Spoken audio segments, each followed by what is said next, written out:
ಪ್ರವಾಸಿಗರ ಸ್ವರ್ಗ ಚಿಕ್ಕಮಗಳೂರಿಗೆ ನಿತ್ಯ ಸಾವಿರಾರು ಜನ ಆಗಮಿಸ್ತಾರೆ. ಸಾಲು ಸಾಲು ಪ್ರವಾಸಿ ತಾಣ ಕಣ್ತುಂಬಿಕೊಂಡು ಹೋಗ್ತಾರೆ. ಆದರೆ ಚಂದ್ರದ್ರೋಣ ಪರ್ವತ ಸಾಲಿನ ಹೊಸ ರೂಲ್ಸ್ಗೆ ಮುಂದಾಗಿರೋದಕ್ಕೆ ಅಪಸ್ವರ ಕೇಳಿಬಂದಿದೆ. ಪ್ರವಾಸಿಗರನ್ನೇ ದೃಷ್ಟಿಯಲ್ಲಿಟ್ಟು ಮಾಡಿರುವಂತಹ ಪ್ಲಾನ್ ಸ್ಥಳೀಯರಿಗೂ ಕೂಡ ಶಾಕ್ ತಟ್ಟುವಂತೆ ಮಾಡಿದೆ.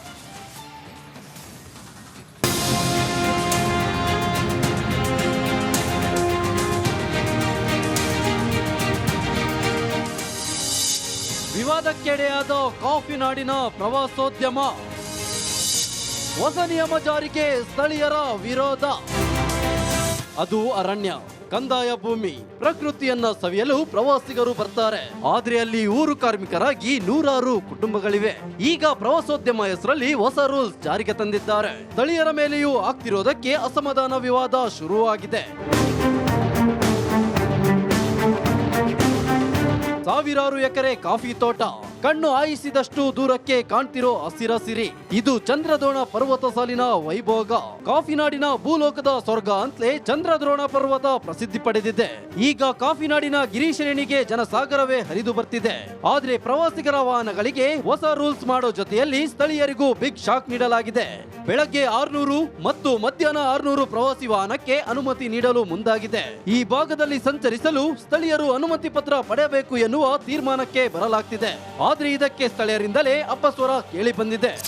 ಈಗ ಬೆಳಿಗ್ಗೆ 6 ಗಂಟೆಯಿಂದ ಮಧ್ಯಾಹ್ನ 6 ಗಂಟೆ 600 ವೆಹಿಕಲ್ ಹೋಗಂಗೆ, ಮತ್ತೆ ಮಧ್ಯಾಹ್ನ 2 ಗಂಟೆಯಿಂದ 6 ಗಂಟೆಗೆ 600 ವೆಹಿಕಲ್, ಒಟ್ಟು ಒಂದು ದಿನಕ್ಕೆ 1200 ವಾಹನಗಳು ಈಗ ಪರವಾನೆ ಕೊಡ್ತಾ ಇದ್ದಾರೆ. ಈ ಪರವಾನೆಯಿಂದ ಏನೋ ಪ್ರವಾಸಿಗರಿಗೆ ಏನೋ ಒಂದು ಅನುಕೂಲ ಆಗ್ಬೋದೋ ಏನೋ, ಅದು ಸರಿಯಾಗಿ ಗೊತ್ತಾಗ್ತದೆ. ಆದ್ರೆ ಸ್ಥಳೀಯರಿಗೆ ಇಲ್ಲಿ ಸ್ವಲ್ಪ ಇವರು ಪ್ರವಾಸೋದ್ಯಮ ಇಲಾಖೆಯಿಂದ ಒಂದು ಅನುಮತಿ ತಗೋಬೇಕು ಪತ್ರ ಅಂತ ಹೇಳ್ತಾರೆ.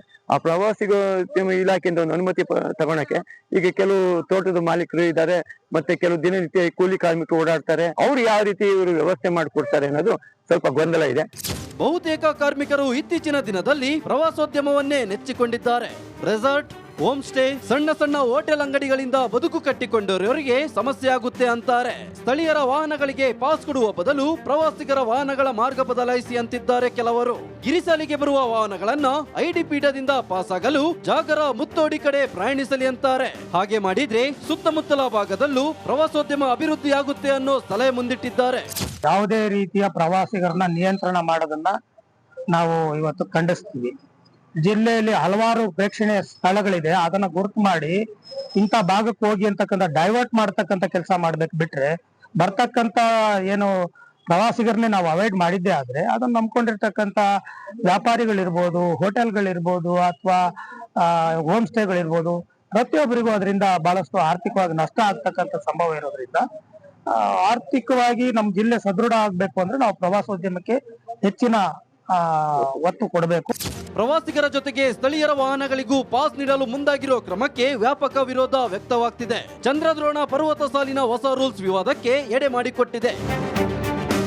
ಚೇತನ್ ಪದ್ಮಶಾಲಿ, ರಿಪಬ್ಲಿಕ್ ಕನ್ನಡ, ಚಿಕ್ಕಮಗಳೂರು. ಪ್ರವಾಸಿಗರ ಸ್ವರ್ಗ ಚಿಕ್ಕಮಗಳೂರಿಗೆ ನಿತ್ಯ ಸಾವಿರಾರು ಜನ ಆಗಮಿಸ್ತಾರೆ. ಸಾಲು ಸಾಲು ಪ್ರವಾಸಿ ತಾಣ ಕಣ್ತುಂಬಿಕೊಂಡು ಹೋಗ್ತಾರೆ. ಆದರೆ ಚಂದ್ರದ್ರೋಣ ಪರ್ವತ ಸಾಲಿನ ಹೊಸ ರೂಲ್ಸ್ಗೆ ಮುಂದಾಗಿರೋದಕ್ಕೆ ಅಪಸ್ವರ ಕೇಳಿಬಂದಿದೆ. ಪ್ರವಾಸಿಗರನ್ನೇ ದೃಷ್ಟಿಯಲ್ಲಿಟ್ಟು ಮಾಡಿರುವಂತಹ ಪ್ಲಾನ್ ಸ್ಥಳೀಯರಿಗೂ ಕೂಡ ಶಾಕ್ ತಟ್ಟುವಂತೆ ಮಾಡಿದೆ.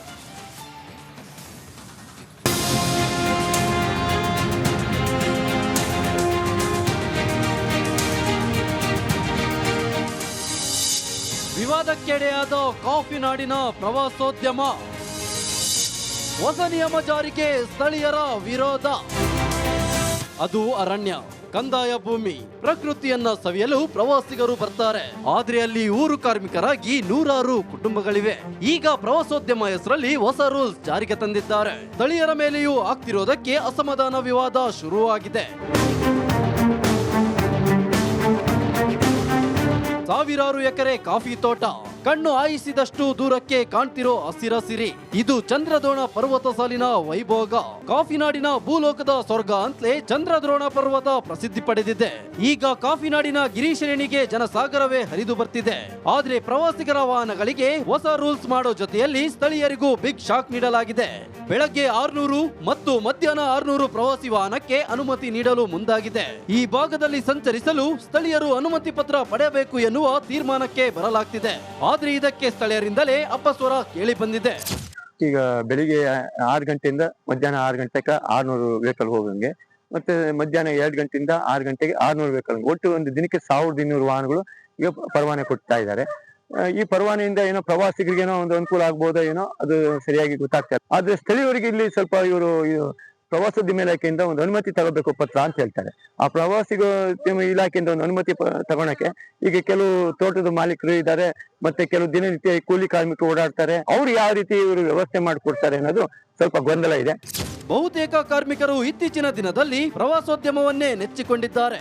ರೆಸಾರ್ಟ್, ಹೋಮ್ ಸ್ಟೇ, ಸಣ್ಣ ಸಣ್ಣ ಹೋಟೆಲ್ ಅಂಗಡಿಗಳಿಂದ ಬದುಕು ಕಟ್ಟಿಕೊಂಡವರಿಗೆ ಸಮಸ್ಯೆ ಆಗುತ್ತೆ ಅಂತಾರೆ. ಸ್ಥಳೀಯರ ವಾಹನಗಳಿಗೆ ಪಾಸ್ ಕೊಡುವ ಬದಲು ಪ್ರವಾಸಿಗರ ವಾಹನಗಳ ಮಾರ್ಗ ಬದಲಾಯಿಸಿ ಅಂತಿದ್ದಾರೆ ಕೆಲವರು. ಗಿರಿಸಾಲಿಗೆ ಬರುವ ವಾಹನಗಳನ್ನ ಐಡಿ ಪೀಠದಿಂದ ಪಾಸ್ ಆಗಲು ಜಾಗರ ಮುತ್ತೋಡಿ ಕಡೆ ಪ್ರಯಾಣಿಸಲಿ ಅಂತಾರೆ. ಹಾಗೆ ಮಾಡಿದ್ರೆ ಸುತ್ತಮುತ್ತಲ ಭಾಗದಲ್ಲೂ ಪ್ರವಾಸೋದ್ಯಮ ಅಭಿವೃದ್ಧಿಯಾಗುತ್ತೆ ಅನ್ನೋ ಸಲಹೆ ಮುಂದಿಟ್ಟಿದ್ದಾರೆ.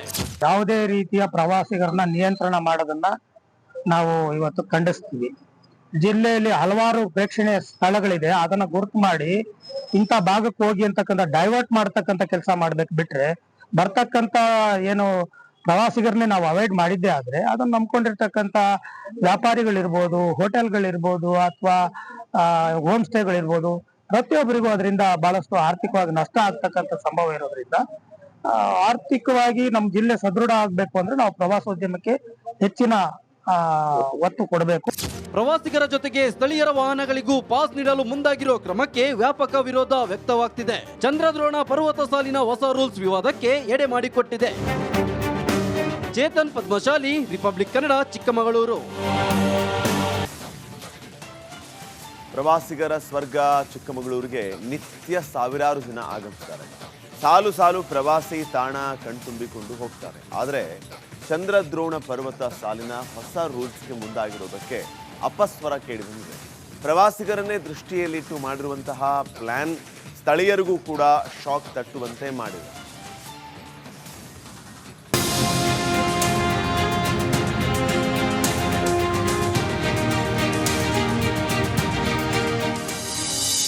ವಿವಾದಕ್ಕೆಡೆಯಾದ ಕಾಫಿ ನಾಡಿನ ಪ್ರವಾಸೋದ್ಯಮ. ಹೊಸ ನಿಯಮ ಜಾರಿಗೆ ಸ್ಥಳೀಯರ ವಿರೋಧ. ಅದು ಅರಣ್ಯ, ಕಂದಾಯ ಭೂಮಿ, ಪ್ರಕೃತಿಯನ್ನ ಸವಿಯಲು ಪ್ರವಾಸಿಗರು ಬರ್ತಾರೆ. ಆದ್ರೆ ಅಲ್ಲಿ ಊರು ಕಾರ್ಮಿಕರಾಗಿ ನೂರಾರು ಕುಟುಂಬಗಳಿವೆ. ಈಗ ಪ್ರವಾಸೋದ್ಯಮ ಹೆಸರಲ್ಲಿ ಹೊಸ ರೂಲ್ಸ್ ಜಾರಿಗೆ ತಂದಿದ್ದಾರೆ. ಸ್ಥಳೀಯರ ಮೇಲೆಯೂ ಆಗ್ತಿರೋದಕ್ಕೆ ಅಸಮಾಧಾನ ವಿವಾದ ಶುರುವಾಗಿದೆ. ಸಾವಿರಾರು ಎಕರೆ ಕಾಫಿ ತೋಟ, ಕಣ್ಣು ಹಾಯಿಸಿದಷ್ಟು ದೂರಕ್ಕೆ ಕಾಣ್ತಿರೋ ಹಸಿರಸಿರಿ. ಇದು ಚಂದ್ರದ್ರೋಣ ಪರ್ವತ ಸಾಲಿನ ವೈಭೋಗ. ಕಾಫಿ ನಾಡಿನ ಭೂಲೋಕದ ಸ್ವರ್ಗ ಅಂತಲೇ ಚಂದ್ರದ್ರೋಣ ಪರ್ವತ ಪ್ರಸಿದ್ಧಿ ಪಡೆದಿದೆ. ಈಗ ಕಾಫಿ ನಾಡಿನ ಗಿರಿಶ್ರೇಣಿಗೆ ಜನಸಾಗರವೇ ಹರಿದು ಬರ್ತಿದೆ. ಆದ್ರೆ ಪ್ರವಾಸಿಗರ ವಾಹನಗಳಿಗೆ ಹೊಸ ರೂಲ್ಸ್ ಮಾಡೋ ಜೊತೆಯಲ್ಲಿ ಸ್ಥಳೀಯರಿಗೂ ಬಿಗ್ ಶಾಕ್ ನೀಡಲಾಗಿದೆ. ಬೆಳಗ್ಗೆ 600 ಮತ್ತು ಮಧ್ಯಾಹ್ನ 600 ಪ್ರವಾಸಿ ವಾಹನಕ್ಕೆ ಅನುಮತಿ ನೀಡಲು ಮುಂದಾಗಿದೆ. ಈ ಭಾಗದಲ್ಲಿ ಸಂಚರಿಸಲು ಸ್ಥಳೀಯರು ಅನುಮತಿ ಪತ್ರ ಪಡೆಯಬೇಕು ಎನ್ನುವ ತೀರ್ಮಾನಕ್ಕೆ ಬರಲಾಗ್ತಿದೆ. ಆದ್ರೆ ಇದಕ್ಕೆ ಸ್ಥಳೀಯರಿಂದಲೇ ಅಪಸ್ವರ ಕೇಳಿ ಬಂದಿದೆ. ಈಗ ಬೆಳಿಗ್ಗೆ 6 ಗಂಟೆಯಿಂದ ಮಧ್ಯಾಹ್ನ 6 ಗಂಟೆ ತನಕ 600 ವೆಹಿಕಲ್ ಹೋಗಂಗೆ, ಮತ್ತೆ ಮಧ್ಯಾಹ್ನ 2 ಗಂಟೆಯಿಂದ 6 ಗಂಟೆಗೆ 600 ವೆಹಿಕಲ್, ಒಟ್ಟು ಒಂದು ದಿನಕ್ಕೆ 1200 ವಾಹನಗಳು ಈಗ ಪರವಾನೆ ಕೊಡ್ತಾ ಇದ್ದಾರೆ. ಈ ಪರವಾನೆಯಿಂದ ಏನೋ ಪ್ರವಾಸಿಗರಿಗೆ ಏನೋ ಒಂದು ಅನುಕೂಲ ಆಗ್ಬೋದೋ ಏನೋ ಅದು ಸರಿಯಾಗಿ ಗೊತ್ತಾಗ್ತದೆ. ಆದ್ರೆ ಸ್ಥಳೀಯರಿಗೆ ಇಲ್ಲಿ ಸ್ವಲ್ಪ ಇವರು ಪ್ರವಾಸೋದ್ಯಮ ಇಲಾಖೆಯಿಂದ ಒಂದು ಅನುಮತಿ ತಗೋಬೇಕು ಪತ್ರ ಅಂತ ಹೇಳ್ತಾರೆ. ಆ ಪ್ರವಾಸಿಗೋದ್ಯಮ ಇಲಾಖೆಯಿಂದ ಒಂದು ಅನುಮತಿ ತಗೊಳಕ್ಕೆ ಈಗ ಕೆಲವು ತೋಟದ ಮಾಲೀಕರು ಇದ್ದಾರೆ, ಮತ್ತೆ ಕೆಲವು ದಿನನಿತ್ಯ ಕೂಲಿ ಕಾರ್ಮಿಕರು ಓಡಾಡ್ತಾರೆ. ಅವ್ರು ಯಾವ ರೀತಿ ಇವರು ವ್ಯವಸ್ಥೆ ಮಾಡಿಕೊಡ್ತಾರೆ ಅನ್ನೋದು ಸ್ವಲ್ಪ ಗೊಂದಲ ಇದೆ. ಬಹುತೇಕ ಕಾರ್ಮಿಕರು ಇತ್ತೀಚಿನ ದಿನದಲ್ಲಿ ಪ್ರವಾಸೋದ್ಯಮವನ್ನೇ ನೆಚ್ಚಿಕೊಂಡಿದ್ದಾರೆ. ರೆಸಾರ್ಟ್, ಹೋಮ್ ಸ್ಟೇ, ಸಣ್ಣ ಸಣ್ಣ ಹೋಟೆಲ್ ಅಂಗಡಿಗಳಿಂದ ಬದುಕು ಕಟ್ಟಿಕೊಂಡವರಿಗೆ ಸಮಸ್ಯೆ ಆಗುತ್ತೆ ಅಂತಾರೆ. ಸ್ಥಳೀಯರ ವಾಹನಗಳಿಗೆ ಪಾಸ್ ಕೊಡುವ ಬದಲು ಪ್ರವಾಸಿಗರ ವಾಹನಗಳ ಮಾರ್ಗ ಬದಲಾಯಿಸಿ ಅಂತಿದ್ದಾರೆ ಕೆಲವರು. ಗಿರಿಸಾಲಿಗೆ ಬರುವ ವಾಹನಗಳನ್ನ ಐಡಿ ಪೀಠದಿಂದ ಪಾಸ್ ಆಗಲು ಜಾಗರ ಮುತ್ತೋಡಿ ಕಡೆ ಪ್ರಯಾಣಿಸಲಿ ಅಂತಾರೆ. ಹಾಗೆ ಮಾಡಿದ್ರೆ ಸುತ್ತಮುತ್ತಲ ಭಾಗದಲ್ಲೂ ಪ್ರವಾಸೋದ್ಯಮ ಅಭಿವೃದ್ಧಿಯಾಗುತ್ತೆ ಅನ್ನೋ ಸಲಹೆ ಮುಂದಿಟ್ಟಿದ್ದಾರೆ. ಯಾವುದೇ ರೀತಿಯ ಪ್ರವಾಸಿಗರನ್ನ ನಿಯಂತ್ರಣ ಮಾಡೋದನ್ನ ನಾವು ಇವತ್ತು ಖಂಡಿಸ್ತೀವಿ. ಜಿಲ್ಲೆಯಲ್ಲಿ ಹಲವಾರು ಪ್ರೇಕ್ಷಣೀಯ ಸ್ಥಳಗಳಿದೆ, ಅದನ್ನ ಗುರುತು ಮಾಡಿ ಇಂಥ ಭಾಗಕ್ಕೆ ಹೋಗಿ ಅಂತಕ್ಕಂಥ ಡೈವರ್ಟ್ ಮಾಡ್ತಕ್ಕಂಥ ಕೆಲಸ ಮಾಡ್ಬೇಕು. ಬಿಟ್ರೆ ಬರ್ತಕ್ಕಂಥ ಏನು ಪ್ರವಾಸಿಗರನ್ನೇ ನಾವು ಅವಾಯ್ಡ್ ಮಾಡಿದ್ದೇ ಆದ್ರೆ ಅದನ್ನ ನಂಬ್ಕೊಂಡಿರ್ತಕ್ಕಂತ ವ್ಯಾಪಾರಿಗಳಿರ್ಬೋದು, ಹೋಟೆಲ್ಗಳಿರ್ಬೋದು, ಅಥವಾ ಹೋಮ್ ಸ್ಟೇಗಳಿರ್ಬೋದು, ಪ್ರತಿಯೊಬ್ಬರಿಗೂ ಅದರಿಂದ ಬಹಳಷ್ಟು ಆರ್ಥಿಕವಾಗಿ ನಷ್ಟ ಆಗ್ತಕ್ಕಂಥ ಸಂಭವ ಇರೋದ್ರಿಂದ ಆರ್ಥಿಕವಾಗಿ ನಮ್ಮ ಜಿಲ್ಲೆ ಸದೃಢ ಆಗ್ಬೇಕು ಅಂದ್ರೆ ನಾವು ಪ್ರವಾಸೋದ್ಯಮಕ್ಕೆ ಹೆಚ್ಚಿನ ಒತ್ತು ಕೊಡಬೇಕು. ಪ್ರವಾಸಿಗರ ಜೊತೆಗೆ ಸ್ಥಳೀಯರ ವಾಹನಗಳಿಗೂ ಪಾಸ್ ನೀಡಲು ಮುಂದಾಗಿರೋ ಕ್ರಮಕ್ಕೆ ವ್ಯಾಪಕ ವಿರೋಧ ವ್ಯಕ್ತವಾಗ್ತಿದೆ. ಚಂದ್ರದ್ರೋಣ ಪರ್ವತ ಸಾಲಿನ ಹೊಸ ರೂಲ್ಸ್ ವಿವಾದಕ್ಕೆ ಎಡೆ ಮಾಡಿಕೊಟ್ಟಿದೆ. ಚೇತನ್ ಪದ್ಮಶಾಲಿ, ರಿಪಬ್ಲಿಕ್ ಕನ್ನಡ, ಚಿಕ್ಕಮಗಳೂರು.